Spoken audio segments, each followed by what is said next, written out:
There are now just several critical hours left in this year's session of the Maryland General Assembly, and a lot of work still needs to be done as lawmakers make their final push for bills to become laws. WJZ is live in Annapolis. Political reporter Pat Warren explains what's left for lawmakers to decide. Pat?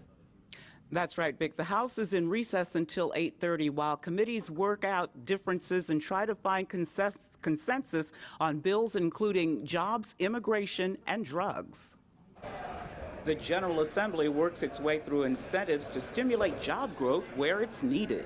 Baltimore City, Western Maryland, Eastern Shore. So we created incentives to encourage more job creation in those areas where they really need the jobs. I think that's going to pass today. Another challenge as the clock winds down is a change in the medical marijuana licensing to ensure diversity. Seek to achieve racial, ethnic, and geographic diversity when licensing. How would you characterize this session?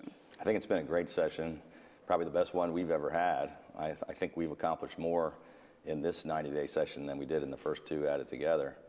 But some lawmakers see failure, outrage that a bill designed to shore up protections for undocumented immigrants is watered down. Last Thursday, as the discussion was being held, was absolutely demoralizing. It was disgusting, the things that came out of some of these senators' mouths, okay, the way they expressed themselves about people of color, about minorities. Opioid abuse has been declared a state of emergency by the governor, who has asked lawmakers to limit the number of pills in opioid prescriptions to a 7-day supply. The Internet Privacy Bill is emergency legislation to prevent service providers from selling or sharing a user's personal information.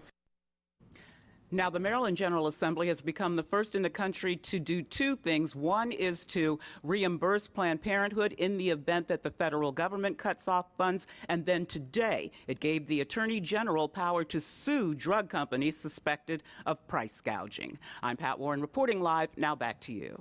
Pat, thank you. House Speaker Michael Bush says despite the session's partisan contentiousness, the chamber managed to avoid the normal bickering that can tie up the session, and the governor agrees.